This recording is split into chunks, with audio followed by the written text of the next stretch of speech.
Hello, I am Nimja, and this is Nimja Live, November 2022. My apologies, it is October 2022. I was being a bit ahead of myself again, with the theme Scary Campfire Stories. Hello everyone. Now, before we begin, first of all, I'd like to thank all of you for liking, commenting, and subscribing in amazing numbers. I believe we're up to 213,000 subscribers.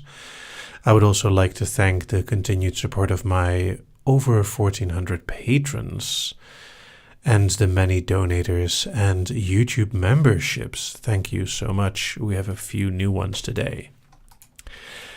Now, as always, there will be some intro stuff and then we will discuss the theme. But before we discuss the theme, it is October, or Spooktober as some people call it. And what's nice about October is that it is a month of imagination, of fantasy, and, well, of creativity. And I'm sure that many of you remember last year's Halloween fan art contest. This year we are doing it again. So at hypno.nimja.com/contest, and I will post this in the community tab as well after the live, you can find that there will be another contest this month, giving you time to write or make art or dress up or whatever with the theme of Halloween at Nimja Incorporated. I'm very curious to see what all of you will create. Last year was absolutely amazing. And like before, during the November live, I will show off the selection of fan art that will be posted on the site, as well as announce a winner. For the winning person, you get to, design a file and help me record it, similar to the gold patron reward on Patreon. So yeah, Halloween at Nimja Incorporated. What kind of things will be there? New gadgets? New ads? Maybe the offices are decorated somehow, or costumes or uniforms for the employees. We'll see. I'm very, very curious. And, I can see the chat is very excited about this as well. So that's awesome. Now, for today, the way it goes, we will discuss the theme. Then at about 1:15, we will start the trance, and one of my moderators will fill in the chat that the trance begins. And at the end, there will be time for a Q&A.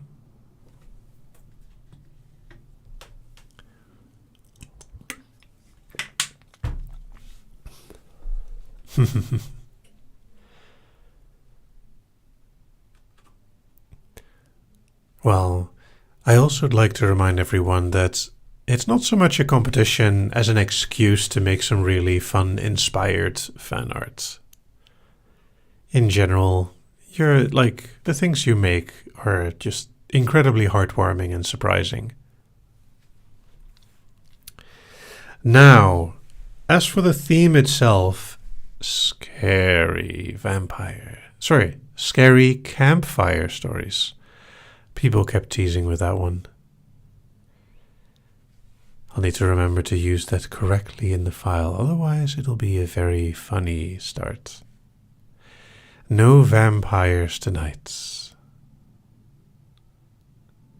Scary campfire stories.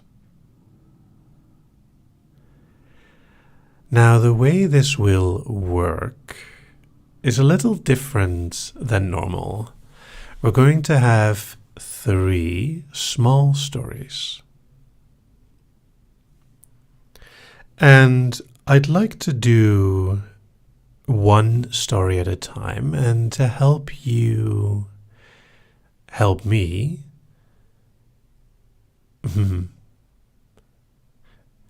Deja vu. Very fun.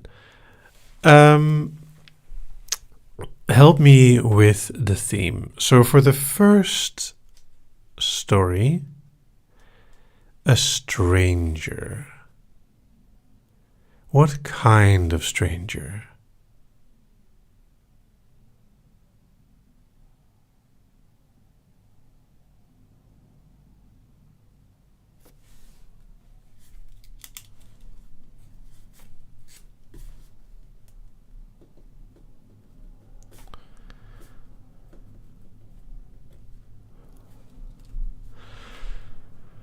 A creature of the woods, a dark, mysterious stranger. Well, what would the stranger do? A kind stranger, ordinary-looking stranger, a seductive stranger. Oh, for anyone who doesn't know, the lives alternate between gentle and non-gentle. Tonight is technically a gentle file, so any BDSM or erotic content will not be used. Ooh, a shapeshifter. I do actually like that idea.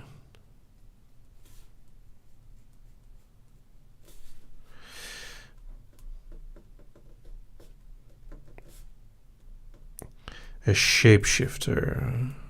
That he looks like someone familiar.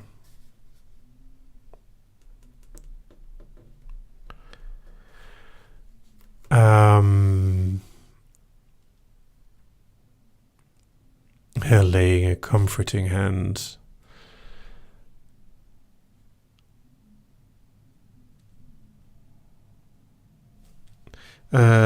Cold skin.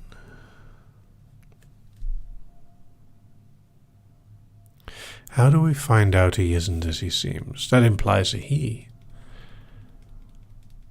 They aren't as they seem. Smells of the woods. Ah, yes.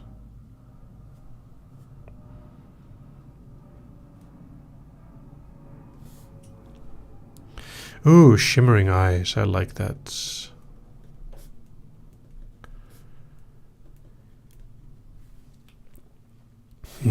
Smell, copy voices, the absence of light.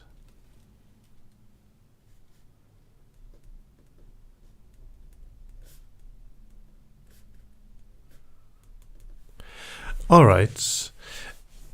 Now I have enough for this one. For another story, I'd like to think of a place. Like a place that is spooky or scary. Why is it spooky or scary?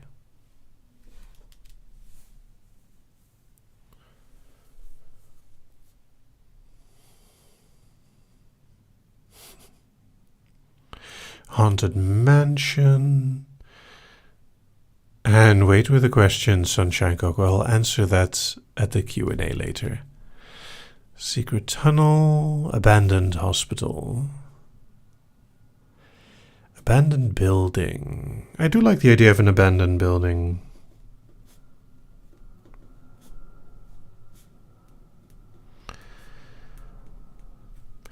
Hospital is a very common one. Asylum. Graveyards. I've done haunted mansions and graveyards already. Misty woods, forest.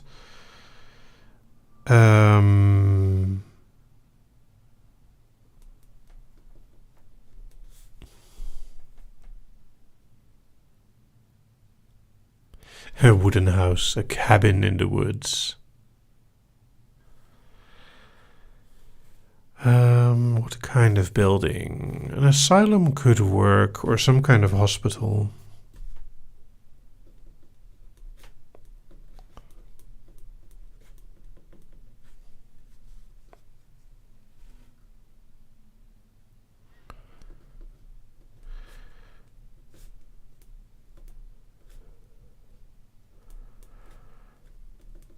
Some unusual people. A lighthouse.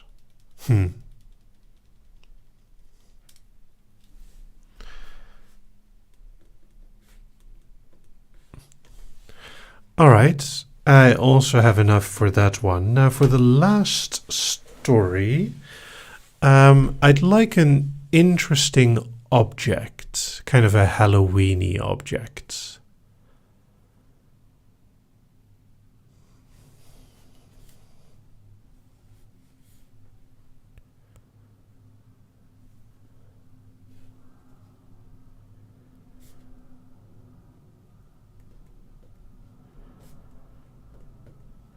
Lighthouse, candle. Candle is good.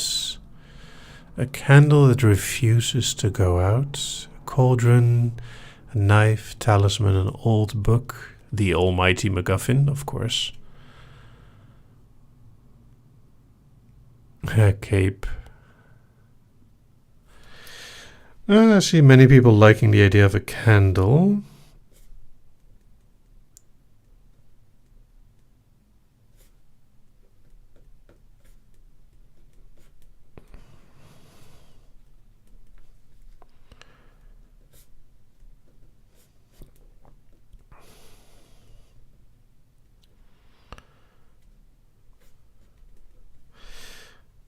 All right.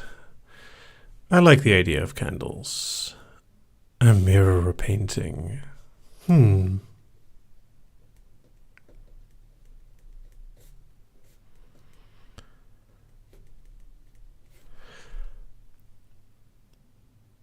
Annabelle doll. Gargoyles. Nah, we're not going too deep into the Gothic style today. I think I have enough. I do like that. So I tried out a different idea today with how to ask you guys for suggestions. And this works really well. So I might do this more often by asking for like specific things or locations or types of people.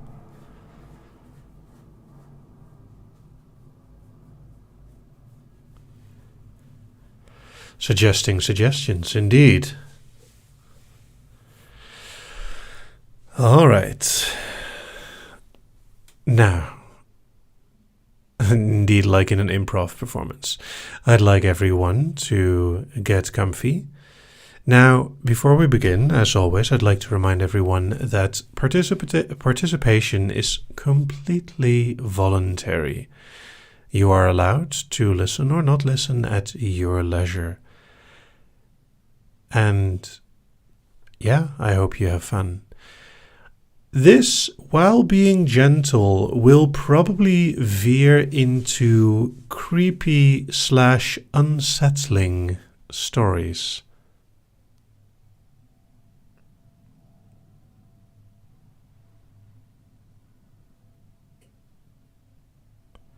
So if you are easily unsettled, please take care of your comforts.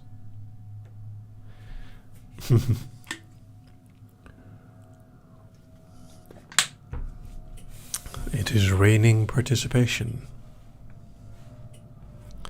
Moose cryptids. I guess you are all adults, which you should be. Very well.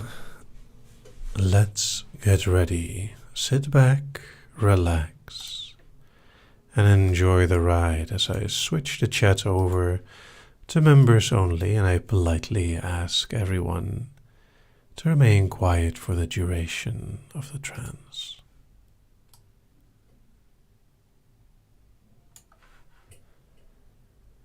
There we go. This is looking good. That is all ready.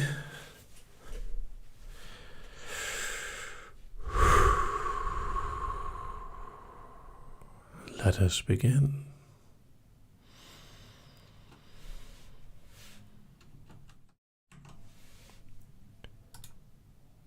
Hello, I am Nimja, and this is Nimja Live, Scary Campfire Stories. This is a simple tale one that I hope you already know, at least partially. It all starts with building a nice campfire in a safe place, a place that is well suited to keep a fire there roaring for hours.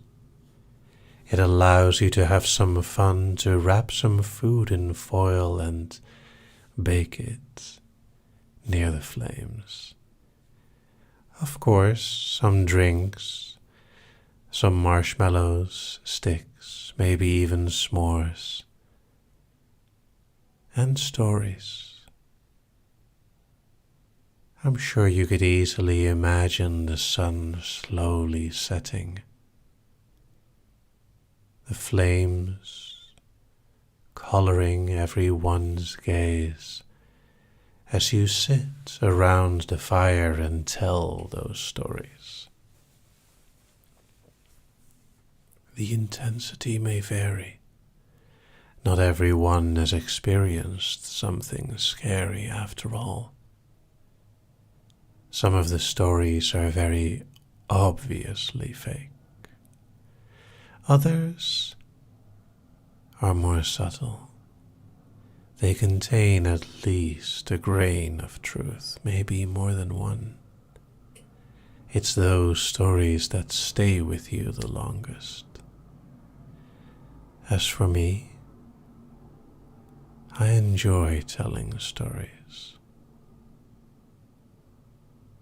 When it came to my turn, I was all too happy to share what I knew. This fire, these flames, while they are here now, it wasn't always like this. This place, this very nice wooden area, with all the trees, with all the little flowers and bushes, it's just close to something else.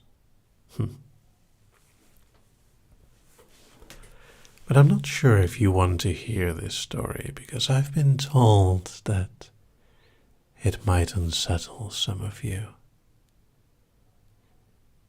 If I tell this, do your best to still be able to sleep. Like I said, this area wasn't always like this.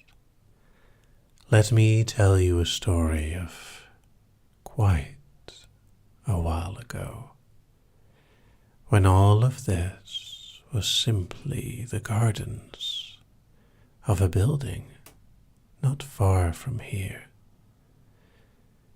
If you look in the forest, you might still find some of the ruins of what was here before.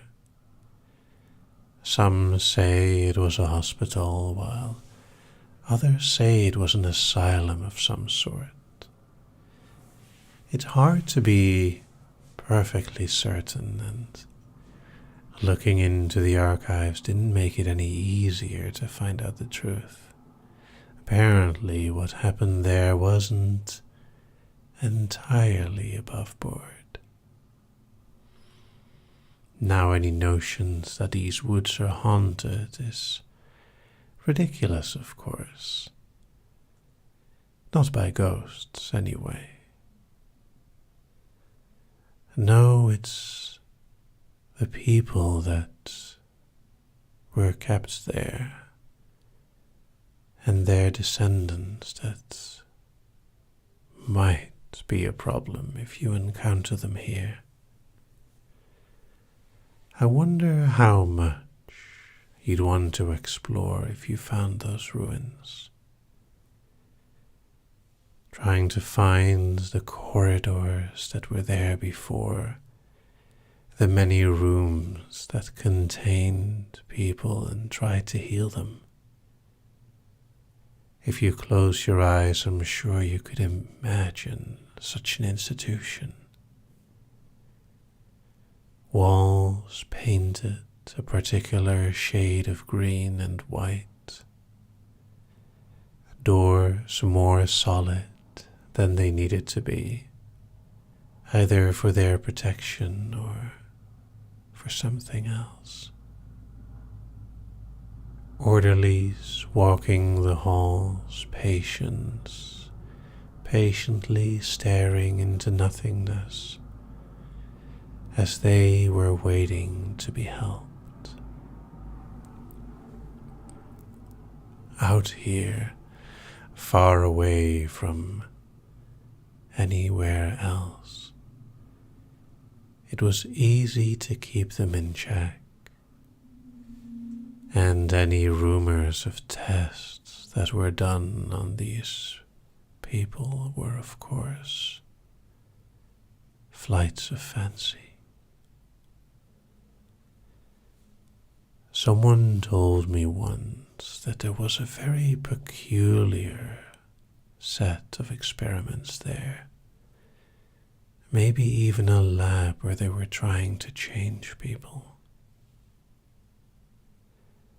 And while I wasn't sure what to believe, there was one instance that occurred to me a few years ago that I'd really like to share.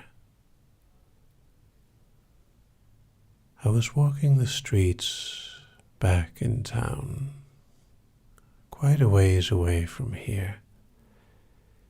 It was late, like now, a little chilly perhaps,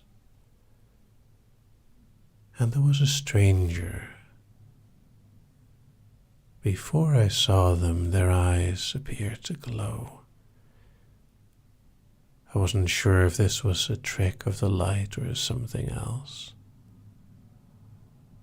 But as I walked closer, I noticed that they looked familiar.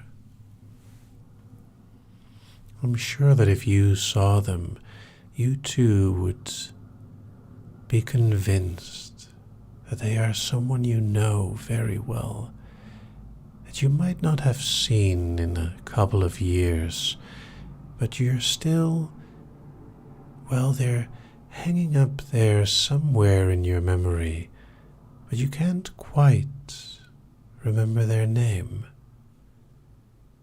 And you get into that awkward place where you want to say hello and want to greet them as someone you know, but because you don't know their name, you kind of get stuck.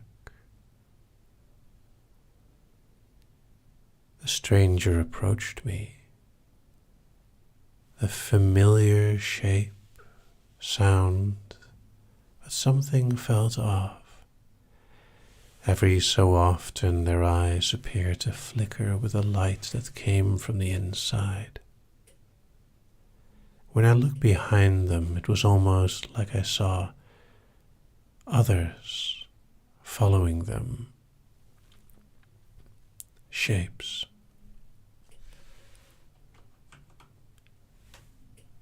Shapes and shadows. But whenever I tried to look over their shoulder, they were no longer there. The familiar stranger appeared not to care and simply smiled.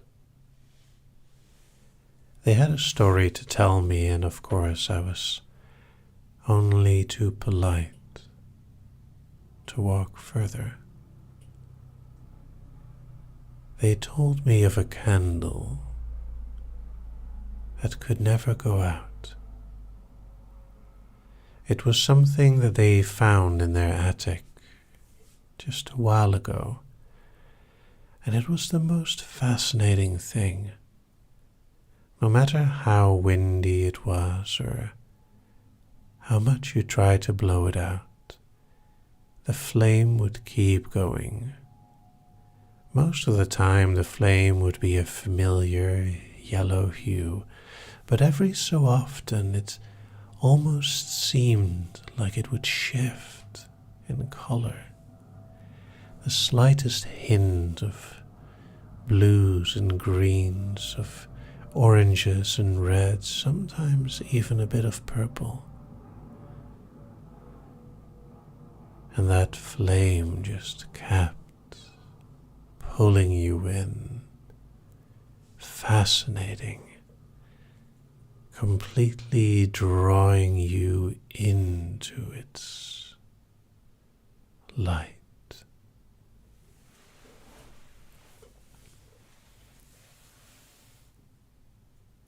At one point, you found yourself mindlessly drifting, staring at the flame. And you didn't even notice when it was picked up and moved. Your gaze just follows the flame. Everywhere it goes, you follow. Walking along the streets, following whoever was holding the candle, the light, the flame. Sometimes it felt colder, as if you'd forgotten to put on a coat and the chill winds brushed over your skin. Other times it felt warmer, as if you'd had entered a building or a place with heating. There was no way to look around you.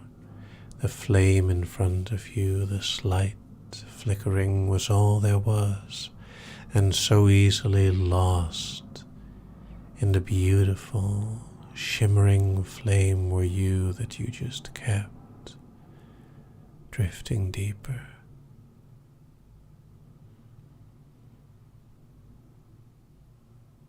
You heard a voice. The voice sounded familiar. It told you things. It told you things that kept putting you in a deeper state, drifting, falling. It was almost like you were being carried along a certain route, and yet your own legs were helping.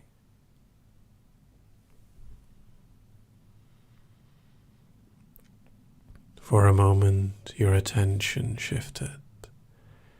A blink and the candle is gone. The familiar stranger looked deep into your eyes, their shimmering eyes like the flame itself pulling you in. They stepped in front of you, and you could swear you knew what their name was. But before you could speak, you blinked and they disappeared. For a moment you were alone. Dark streets, light in the distance. The streets seemed unfamiliar. The lampposts not the same as those when you started. Much older, more classic in design. The lights on them not the bright ones you knew, but flickering flames that seemed to guide you. In the distance there was a light. Sometimes the light was very bright, other times it seemed to fade completely. You had to go deeper into the state, letting yourself drop into the emptiness, the darkness, to find the light.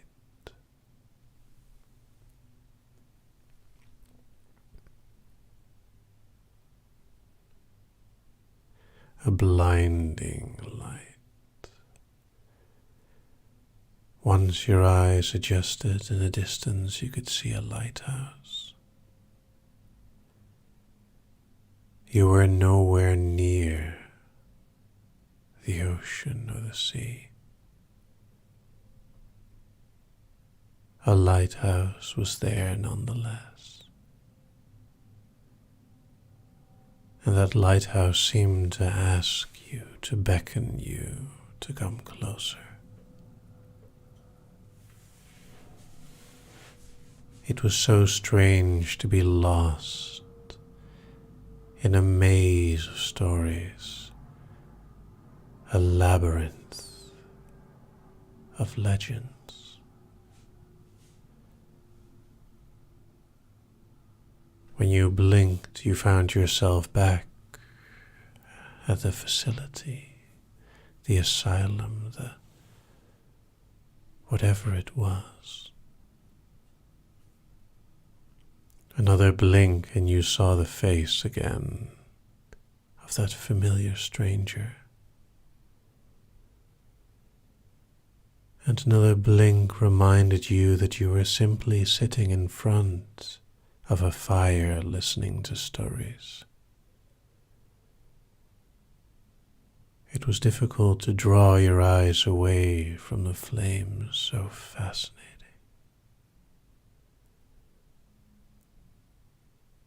The marshmallows sitting forgotten on sticks as you all drifted further away. Something was wrong. Something was not as it was supposed to be.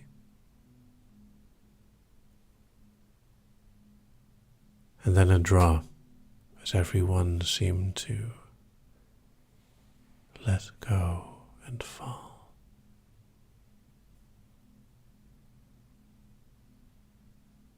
Part of you was trapped.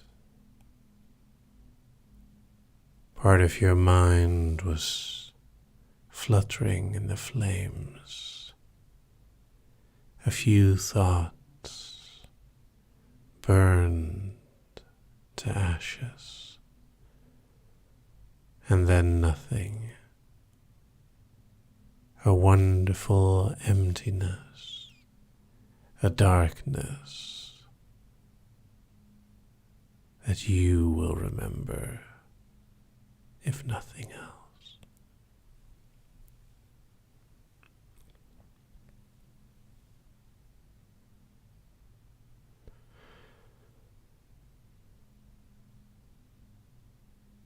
As I finished my story around the campfire, there will be a moment when everyone will wake again. And as they blink, slowly adjusting themselves, realizing that they had drifted off in front of the flames, almost nobody dared to look at each other,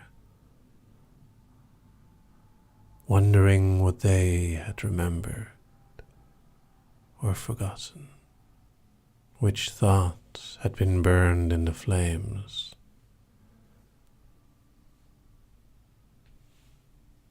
The stories all seemed nice enough, but were they? Or was there something you'd missed? Deep inside there was still a feeling. Something knew that something wasn't right. And just for a moment after you wake, you will see the familiar stranger again. Wake.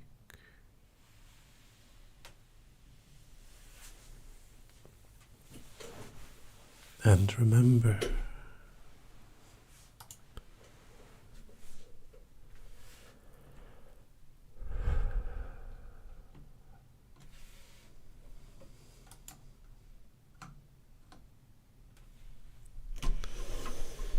and just for good measure, 1, 2, slowly waking, 3, 4, more aware, 5, 6, almost there, 7, 8, almost awake, and 9, 10, awake. And I hope you had fun.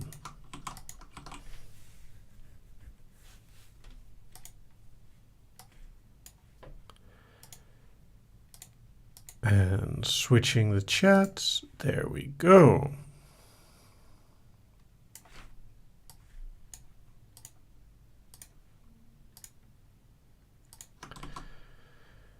Whew, that was interesting.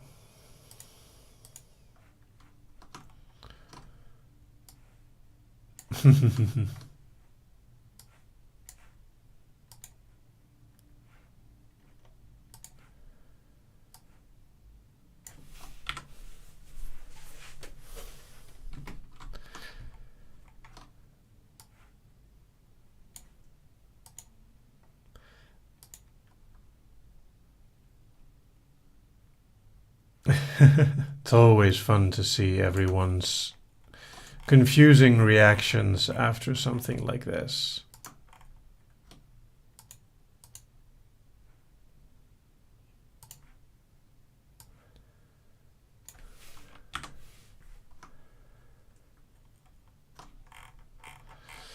And I even weaved in the lighthouse.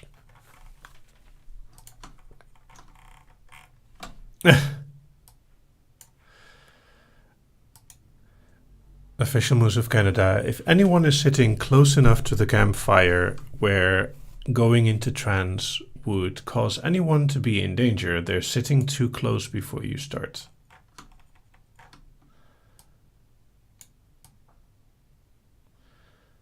Let me see. Everything appears to be all right.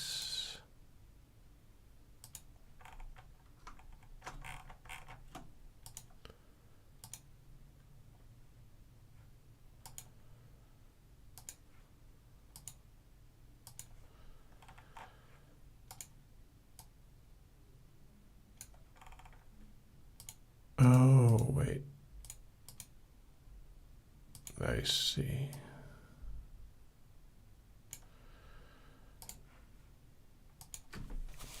And I'm actually kind of curious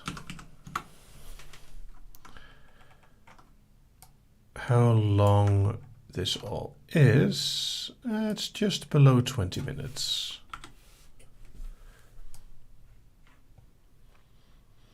I wanted to try like a sort of not quite correctly layered story where the actual story was kind of confusing but also slightly creepy without being too terribly creepy.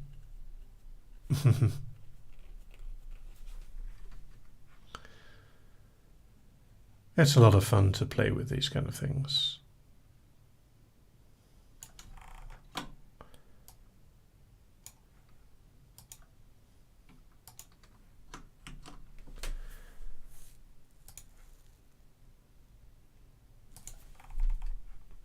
So let's see, everything appears to be all right.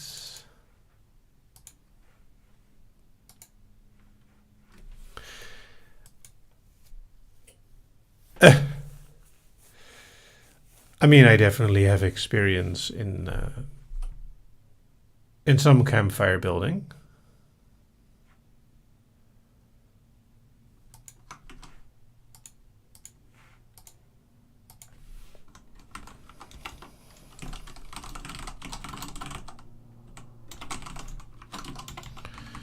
Let me see.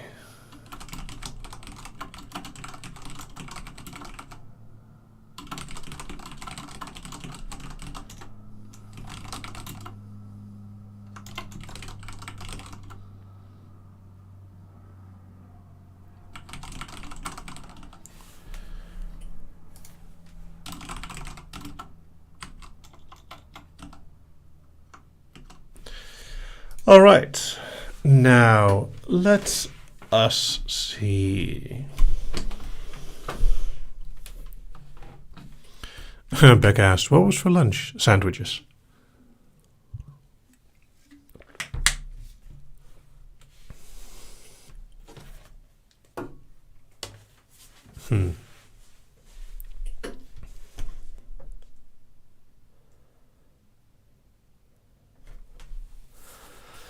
Well, lighthouses somehow seem to be a very common thing in horror movies, so I was totally fine with it.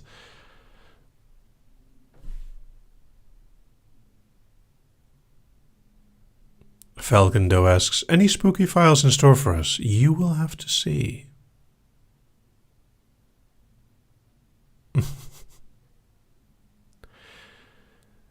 Katie asks, what was for dinner yesterday? Yesterday was a salmon, spinach, pasta, and cream cheese mix.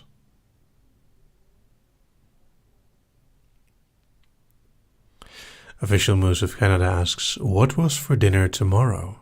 We will see.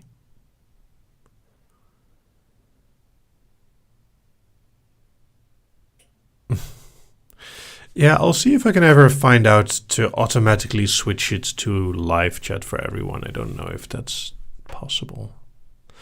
Carney asks, if you dressed up for Halloween, what would you be? Some kind of hypnotist.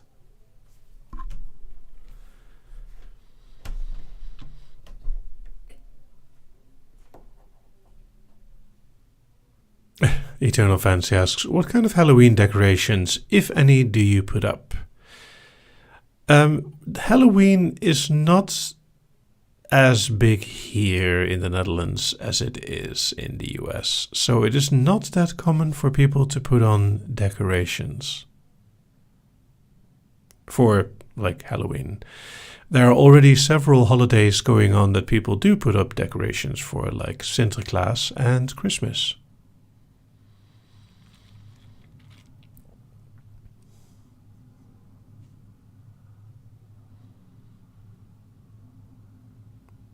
Andrews asks, have you done much camping/hiking? If so, where?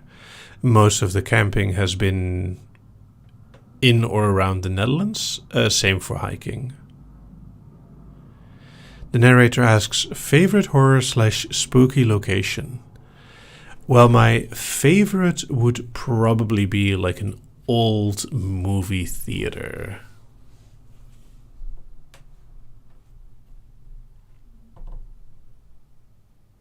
Official Moose of Canada asks, what are your actual real-life go-to scary campfire stories, if you tell any? I don't know, it depends on the mood. Falcon Doe asks, what is your favorite Halloween/spooky movie? Well, Nightmare Before Christmas is probably one of my favorite movies. And yes, I am from the Netherlands, Sunshine Coco.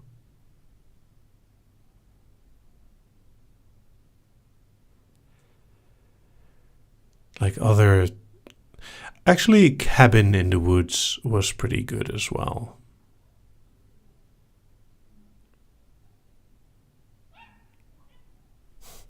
Anders asks, did you ever get around to playing Nier Replicant? I did. It is not as good as Nier Automata, but that's also logical since it was the game before it, but it's still very good.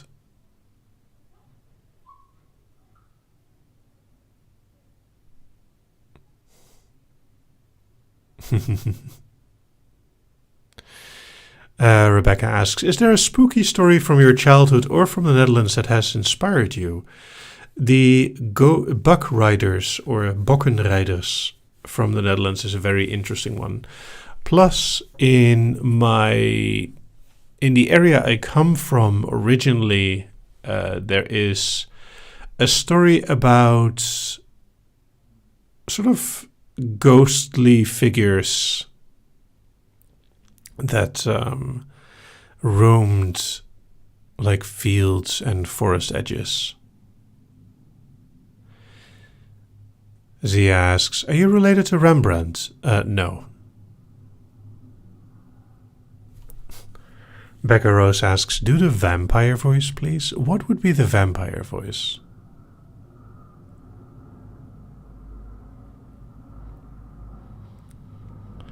Is it like the Count? I will suck your blood.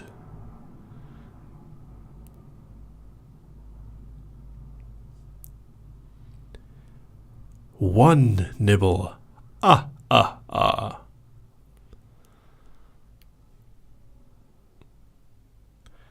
The narrator asks, will you bring back the ghost stuffy?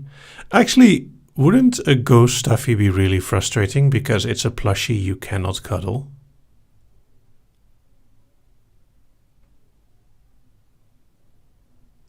Yeah, I wasn't doing the count very seriously.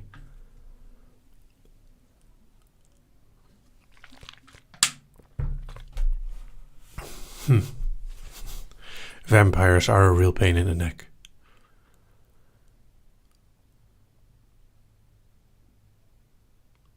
So Katie asks, what is your favorite Halloween costume, either on yourself or in general?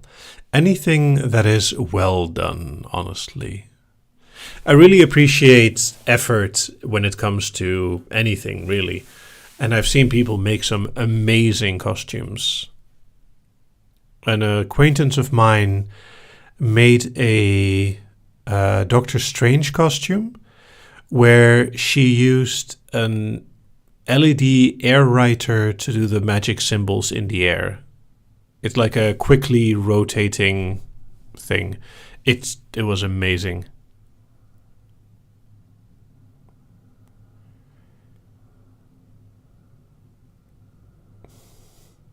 Actually, a ghost plushie would probably be happy if you think of hugs.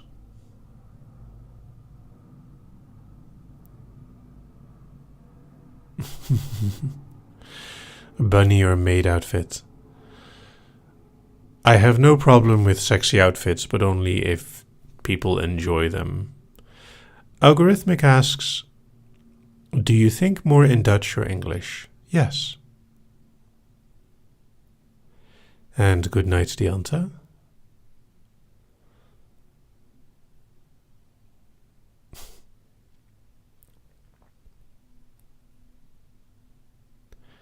Let me see.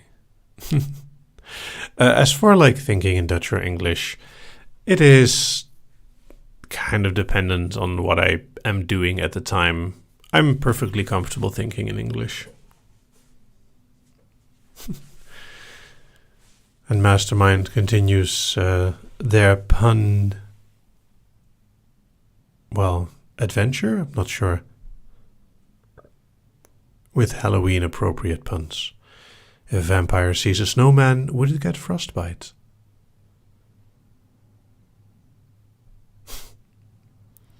Andrews asks, do you think more in Python or Java?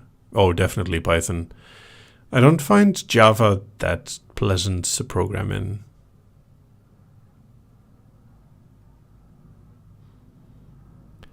And Jimmy Chavo asks, do you code switch? I do program in multiple, coding languages. Mostly JavaScript, Python, and PHP at the moment. But it just varies on what I'm doing. Jay Foxfish asks, what is your favorite fun thing to do in autumn? So, if it's not too rainy, the autumn leaves here in the Netherlands can be wonderfully crunchy. So it is very satisfying to walk in the forest and then explicitly, slowly step on some leaves so that it goes like crunch very nicely. Mornying asks, what got you into coding originally? A Sinclair ZX81.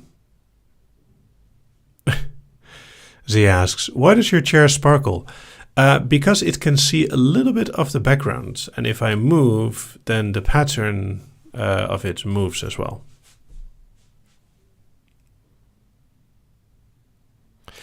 Ace asks, did you go to school for programming, or was it just something you taught yourself? Yes. Both.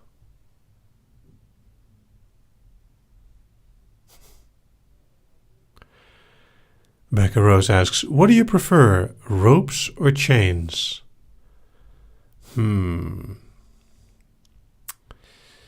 I say I would have a slight preference for ropes. But they're both a lot of fun.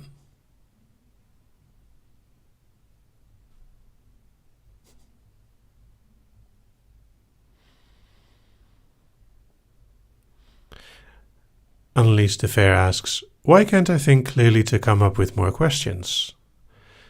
You might be thinking of candles instead. Eternal Fancy asks, what is your most memorable coding project? Probably the website. Or at least the visuals on the website. Algorithmic asks, if you had unlimited time resources, what would you want to learn that you've never learned before? I don't know. If I want to learn something, I usually put the effort in.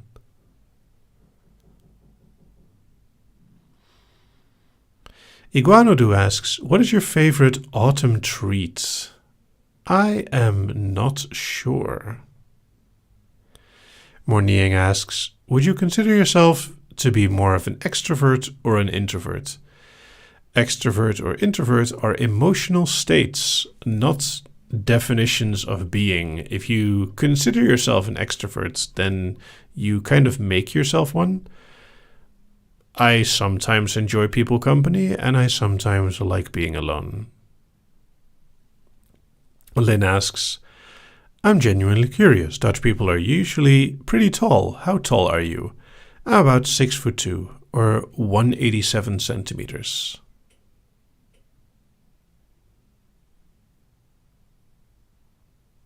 Saki asks, are we borrowing questions from Wisdom now? Yeah, people have been doing that sometimes. Katie asks, how do you like chocolade kruidnoten? This is a confectionery for Sinterklaas. I prefer the ones without chocolate, but I know that a lot of people like them. Eternal Fancy asks, opinion on pumpkin stuff? Oh, pumpkin is great for food.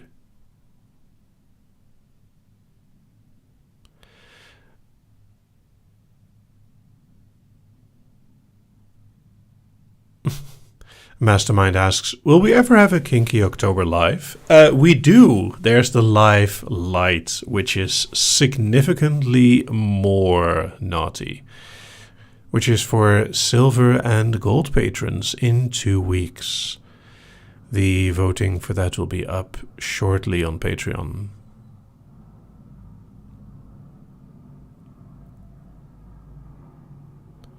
Becca Rose asks, sexy devil or sexy witch? Sure.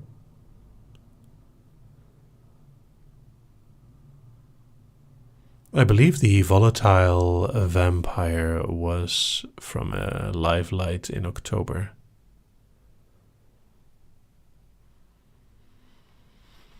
Oh, speaking of throwing money at me, please do not spend more money on me than you have. Your own comfort and your own financial stability is much more important than supporting some silly guy online. Almost all of my content is free after a while, so if you do not have the financial means, just be patient. It will become available to you. Andrews asks, can you think of a particular file you are especially interested in seeing the response to? Which one? One of the more recent ones is the gibberish file.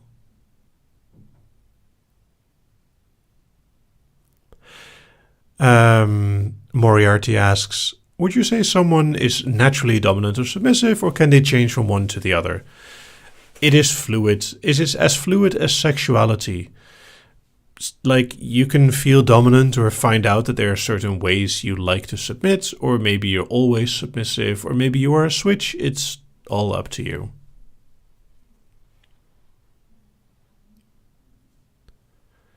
And yes, being tempted to be present with something like the live light is fine, as long as it's something that you can safely handle.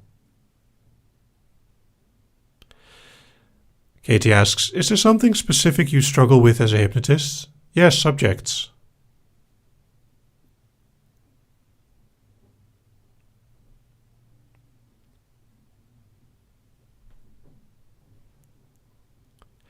And indeed, Moose, folks can be more dominant or submissive in different situations or settings.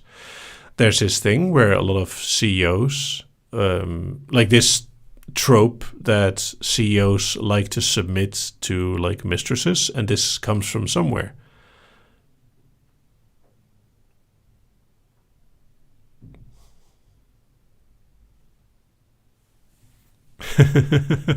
And now everyone is distracted by subject matter.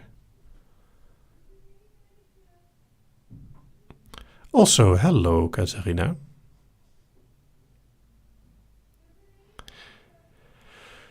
Algorithmic asks, what is your least favorite thing to do that you have to do regularly? Vacuuming.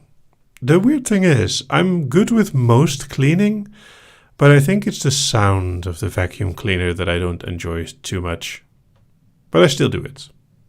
I should probably do it more often, but I still do it. In general, I'd like to think that my house is fairly clean.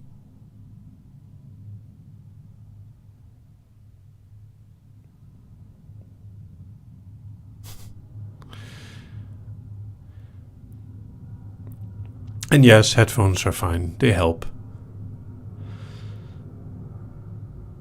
Unleashed the Fair asks, do other sounds bug you? Yes, they do.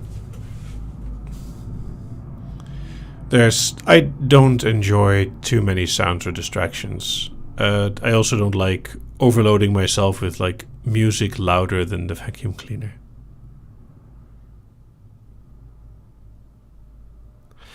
Official Moose of Canada asks, how do you recover in a session when you're trying really hard to be serious and the subject ends up giggling at something that wasn't intended to be funny?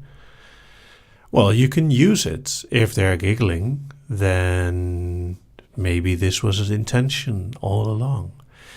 So even though you're pretending to be serious, you're still falling into my trap of giggling and etc., etc., etc.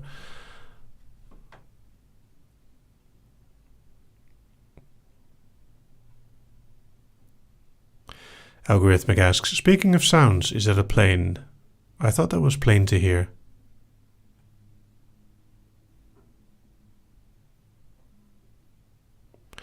Also, speaking of giggling subjects, it is not that uncommon for people to giggle when in a certain state of flush or embarrassment. Giggling doesn't have to be negative. It can very easily be an indication of a certain kind of submission.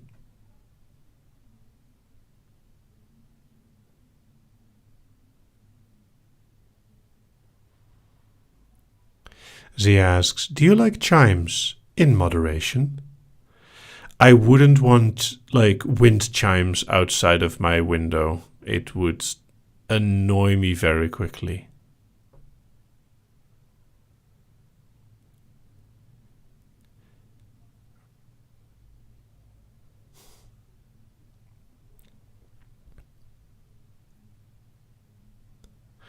Andreas asks, do you have much or any soundproofing in your recording space?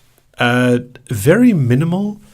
I should do more effort, but it's also not trivial to make the changes I would want to.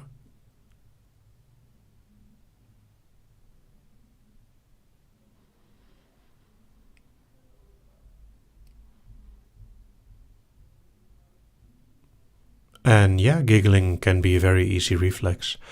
What's also very fun is that giggling can easily be used as an induction. I believe I have one called the giggling induction. Eternal Fancy asks, are you comfortable with silence in a conversation? Yes.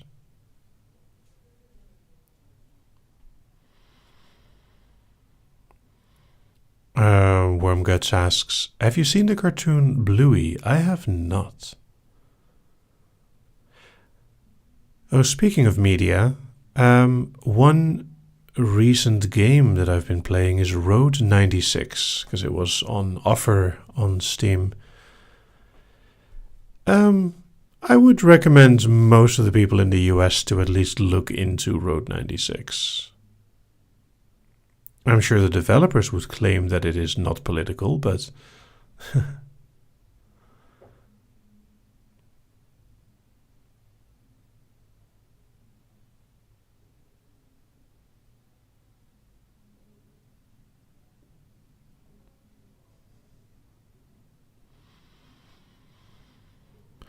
Z asks, have you ever slept on the beach? I have actually slept near the sea.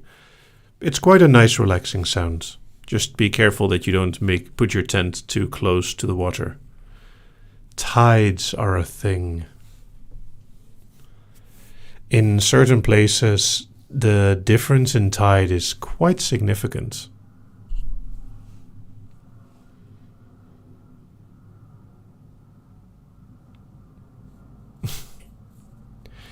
Eternal Fancy asks, what do you do at the beach or the pool? It depends. I mean, it can be swimming, it can be walking, it all depends on the moment and what kind of day it is. J. Foxfish asks, what is your favorite natural smell? Either lavender or fresh snow.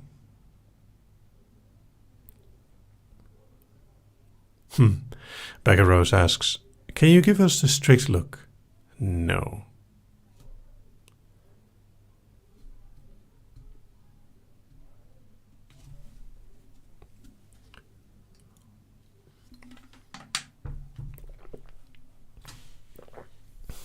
Rex asks, do you like the sunrise or sunset more? I mean, they're both beautiful for different reasons. I don't really have a particular preference of one over the other.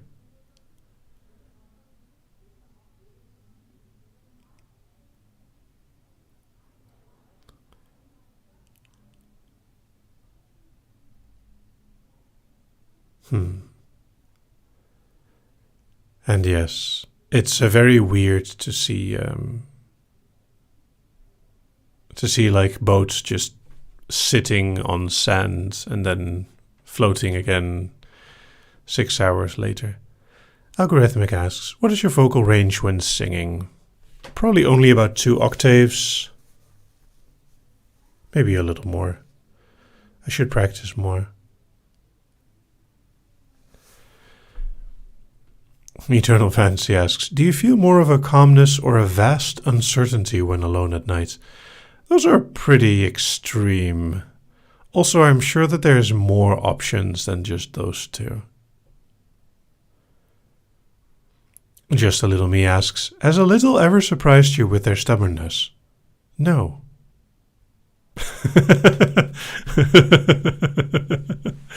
No, I am not surprised with how stubborn littles can be.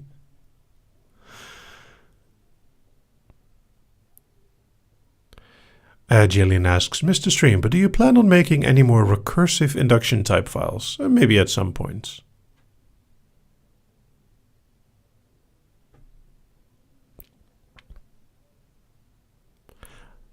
Katarina asks, no. I wonder why.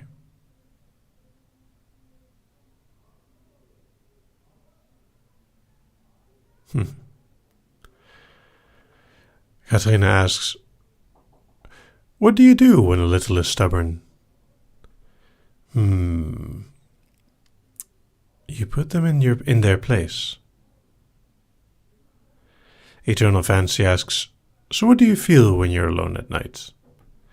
It varies. It depends on what I'm doing.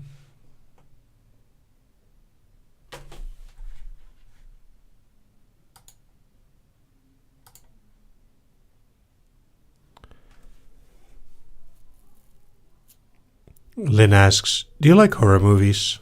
Yes, I do.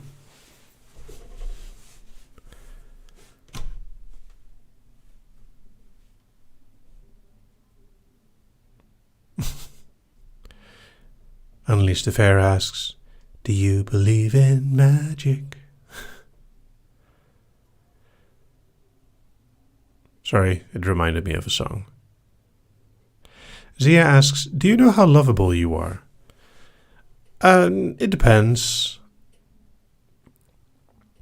I mean, I have a certain amount of popularity, but I think I'm doing okay.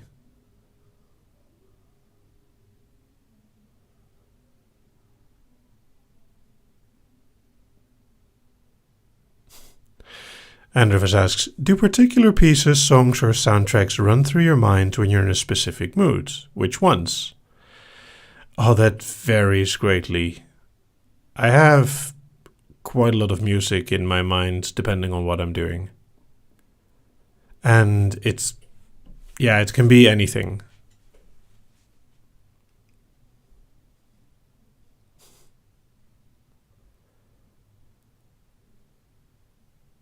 It's a Kind of Magic is a very different song.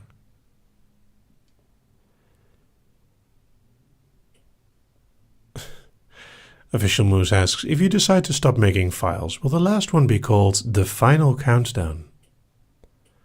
Probably not.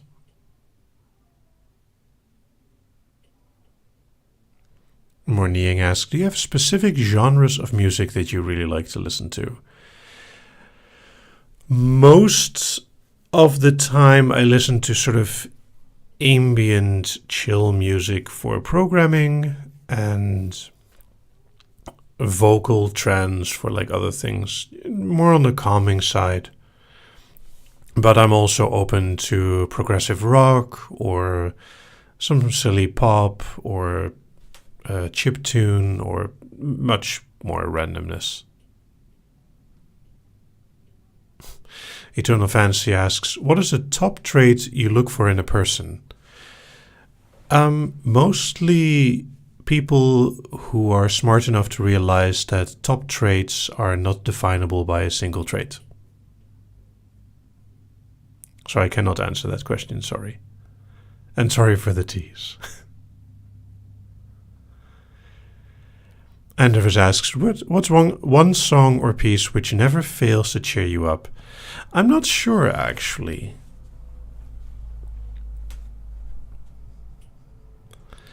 I'm not sure if there's a specific song that would never fail to cheer me up. Emotions still happen.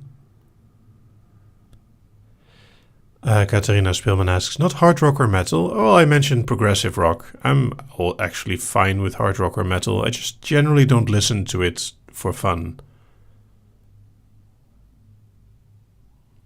Algorithmic asks, favorite poem? I quite like The Raven. I really like the rhythm of The Raven.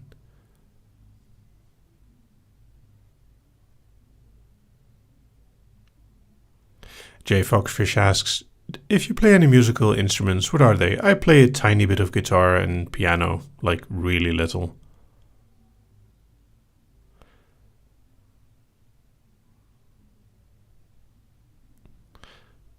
Il fait si beau by Vincent Delarme is possibly the most pick-me-up song that I've ever heard. Actually, the soundtrack of Amelie is also very good music.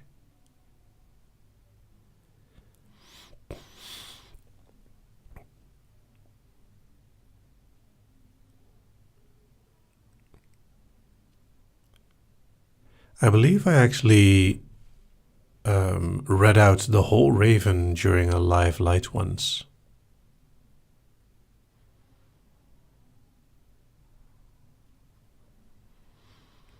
Lynn asks, will you ever post a file in Dutch? Because I'm super curious to hear that. I mean, I have some Dutch in some of the files.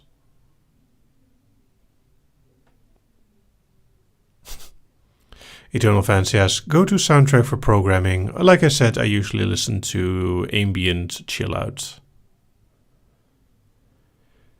Actually, I'm also fine with new retro wave with some Caravan Palace is a good example of the genre of music. Electro swing.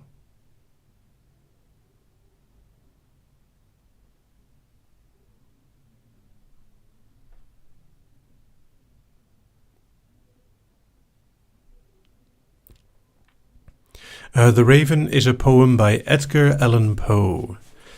Once upon a midnight dreary, while I pondered, weak and weary, over many a quaint and curious volume of forgotten lore. And then much, much more. Well, nevermore, apparently.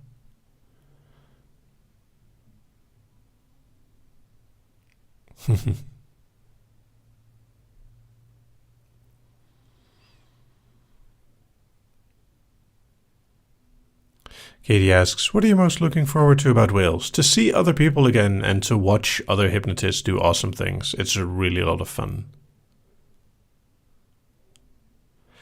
Accidental Alien asks, so you did mean Edgar Allan Poe's The Raven? Yes, that is the Raven poem. Zia asks, do you ever jam with others? Not recently.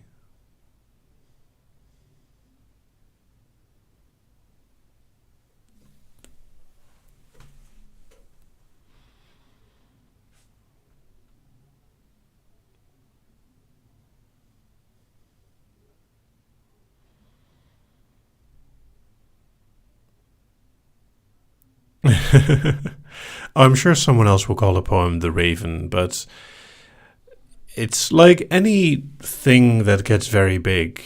Once a piece of, like a work, gathers a certain amount of traction, then the standard thing will become the thing. Like the word Twilight will be tied to a very specific book and movie series, even though it is much more than just that. Becca Rose asks, how many file ideas do you still have up on your list? Hundreds. Falcon Doe asks, favorite Halloween candy? We don't have specific Halloween candy.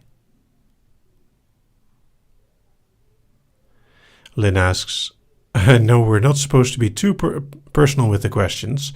What month is your birthday? My birthday is at the end of December. Annalise de Fer asks, what is your favorite thing to bake? Anything that makes people go, yummy. Morniang asks, have you played any Elder Scrolls games? Several, actually. I've played Morrowind. I've played, 4 and Skyrim as well. Yep.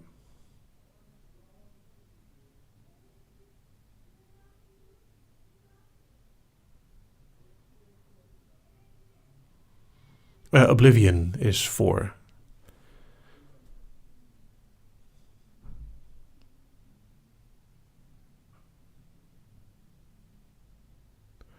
And thank you for calling me adorable. Andrevis asks, have you ever made a game mod? I have. In Half-Life 1 Deathmatch, I made a game mod to be able to do Spider-Man-like grappling hooks with physics, so you could actually swing on them. It made the vertical levels a lot more interesting. That's like the first thing that came to mind. I've made other mods as well. Haven't done any recently. Rebecca Yowler asks, do you have a favorite fiction author or series? Discworld by Terry Pratchett is probably one of my favorites. Another favorite silly author is Tom Holt, who's much less known, I think.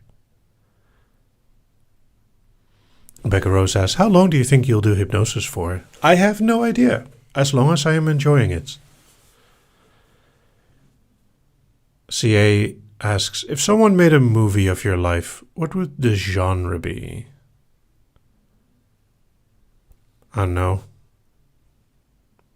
Parody?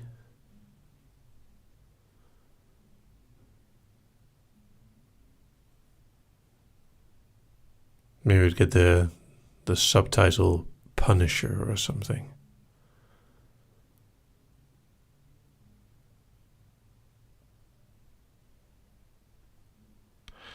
Andrews asks, do you watch/enjoy overly sarcastic productions? Oh, I should watch them again. It's been a while.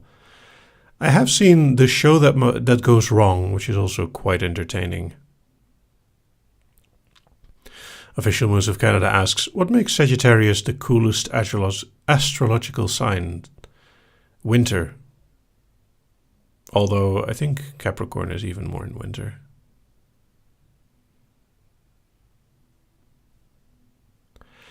Just a Little Me asks, if you had to be 2 inches tall for a day or 20 feet tall for a day, which one would you choose?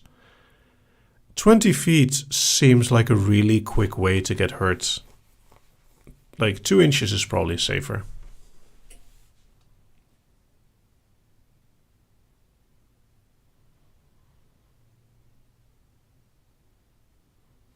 Speaking of Tite Patata asks, speaking of parody, will you watch the Weird Al biopic? Probably yes.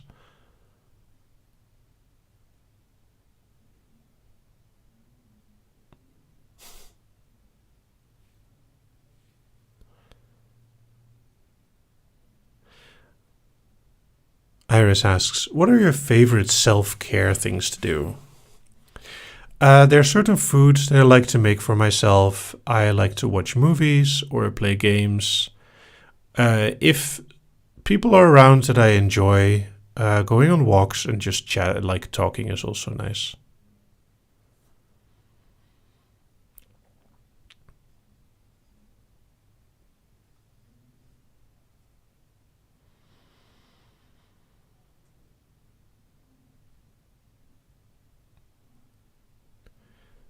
And Miss Mizzou asks, what do you do in your free time? Well, I mostly just answered that. I like gaming. I like watching movies and series. I sometimes do random programming projects.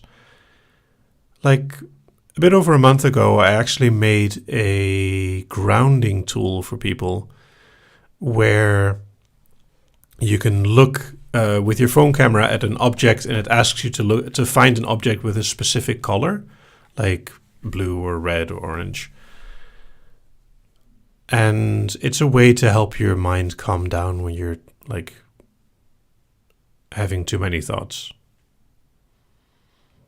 Rex asks, is there any random math or science fact that interests you? Ha! So many.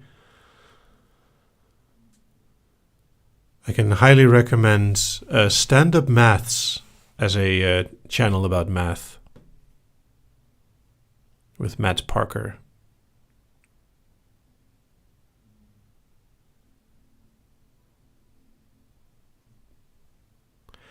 Andavas asks, do you listen to anything in the evenings while you're winding down for bed?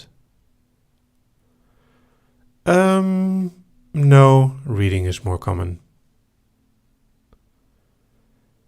Official Moose of Canada asks, what is the most recent thing you've learned that made you go, huh? I'm not sure. Don't have a very big thing that comes to mind. I'm always surprised by silly products that people make that are supposedly helping you, like, you know, protect you from the radiation of your phone by putting a sticker on the back. Miss Mizzou asks, do you have anyone who helps you with the hypnosis videos? I do all the work myself. I do tend to record with someone listening to make things easier for myself, and the transcripts are made by the transcribers, which I'm very grateful for. Jay Foxfish asks, what is your favorite cosmic object outside of Earth's orbit? Does the moon count? Or is that part of Earth's orbit? And then probably the sun. Zia asks, do you play practical jokes on people? So, not really. If you prank someone, a prank should confuse and amuse. It should make someone look back, like, in the moment go like, huh? Oh, ha ha ha ha. And the problem with practical jokes is they tend to be more harmful and more, like, yeah, not actually funny.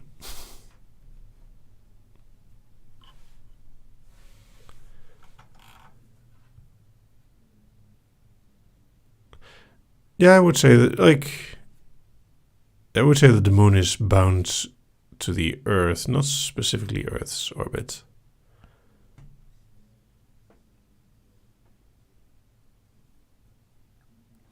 Lynn asks, has anyone ever pranked you? Sure. I mean, I've been a student as well, and most of the time I was not amused. I've had a few ones where people surprised me with some ingenious thing. 10 minutes remaining. Becca Rose asks, what would you do if a brat played a prank on you? Probably put them in their place.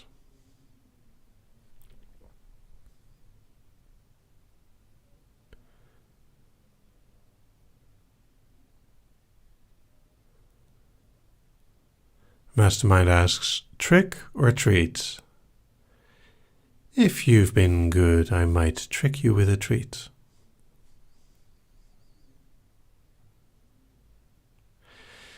Jillian asks, do you consciously have to rein in your hypnotic voice? Oh, definitely. See, during the live, I still playfully tease every now and then. But for example, if I want to do a session with someone, I do not use my hypnotic voice until consent or other things have been established. Because, it's important to first make sure that someone is in the right place for doing a session or being able to discuss limits.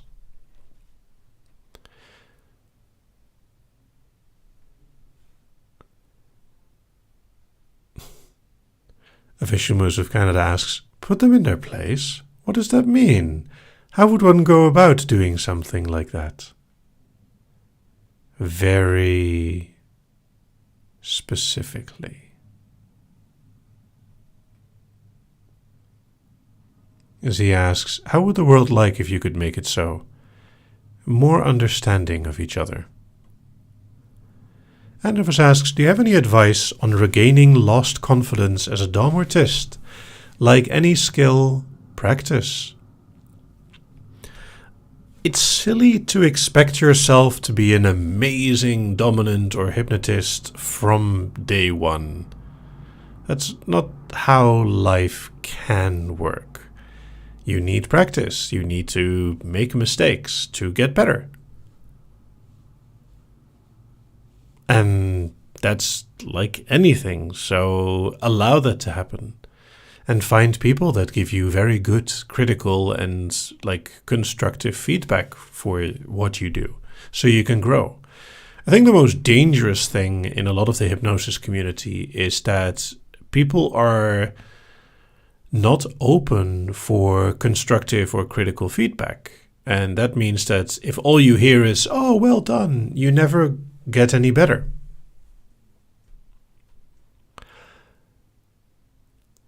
Lynn asks, knock knock? No, I have a doorbell.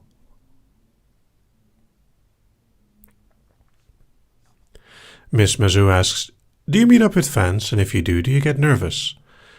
Yes, I do meet up with fans, in public, of course, and I'm usually open for conversation. Nervous? Generally not really. So far, people have been just nice. And they were like, oh, hey, I happen to be in Amsterdam. Just a Little Me asks, is it easy to make you blush? From the outside, no, but I'm good enough at doing stupid things myself to make me blush.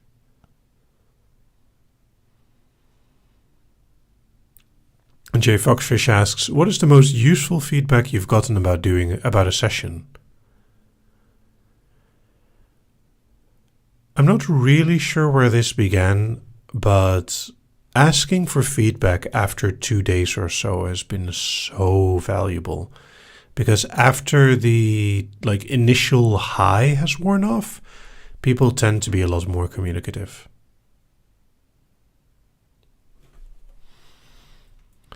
Official Moose of Canada, I've blushed in several lives. I've made several comments that I maybe shouldn't have, or at least they were terrible enough to make me feel self-conscious about them. Miss Mizzou asks, what is your favorite country? It depends. I really like the south of Ireland, and in general, I like a lot of countries for different reasons. To live, I think the Netherlands is probably one of my favorite countries because of the combination of bicycle accessibility and inclusivity.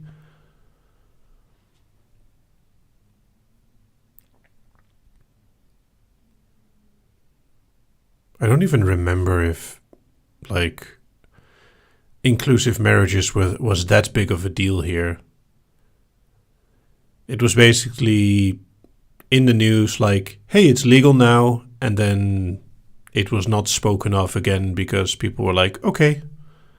And that kind of inclusivity is just amazing, where it's like, oh yeah, this should have been legal already. It's legal now. Cool. Because everyone should be allowed to marry whoever they want. Gravity asks, how do people know if they are really in trance? It's a confidence that you will get over time. It gets better. Like, it's same as that you know better at what you're doing as you learn to do it. Zia asks, if you had a superpower, what would it be?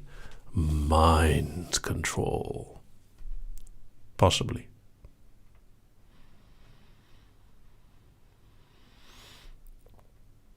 Miss Mizzou asks, what made or inspired you to do hypnosis videos?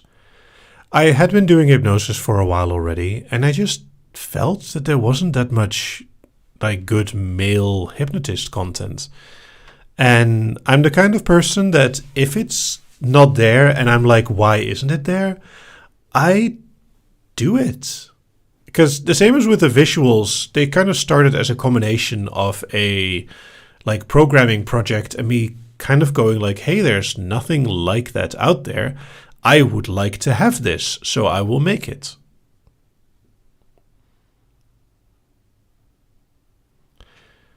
Rex asks, is it easy to tell when people lose focus? In person, fairly easy. Online, a lot more difficult. J. Foxfish asks, may we have some chilling words before the end? You mean something that would make you shiver? Or something else? And some warm words soon as well. David Branson asks, is there a way we can submit suggestions? Definitely. On the hypno.nimja.com/contact, there is even a request or suggestion subject. So feel free.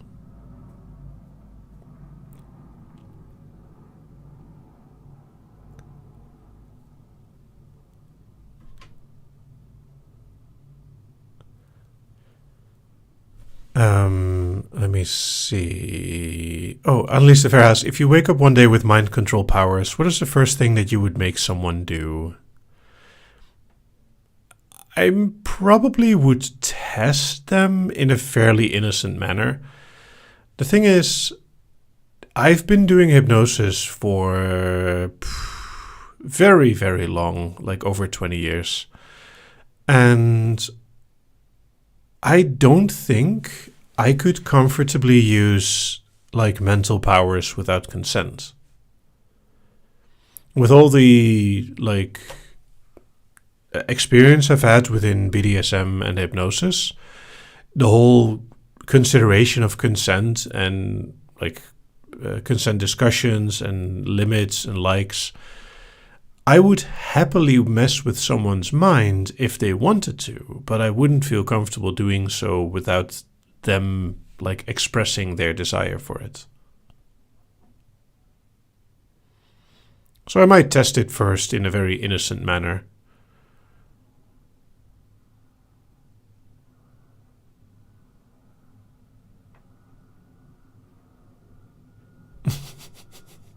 Katie asks, is the botnet off the hook this month?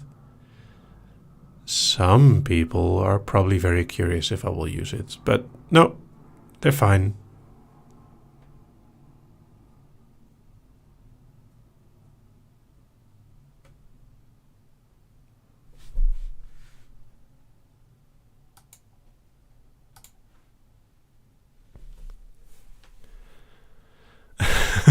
I'm sorry.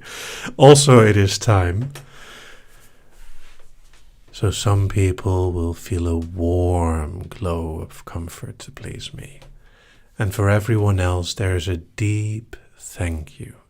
Thank you for listening, for liking, commenting, and subscribing, for supporting me, for being here and commenting, for giving me inspiration and ideas, for complaining about the things that I do wrong and helping me grow better.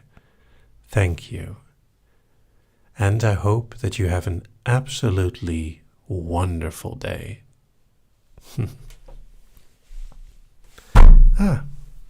That made it a little bit more difficult than I would like. Apparently I hadn't moved the mic, so it was harder to reach the button that I have to press. Anyway, thank you all for being here. This was Nimja Live.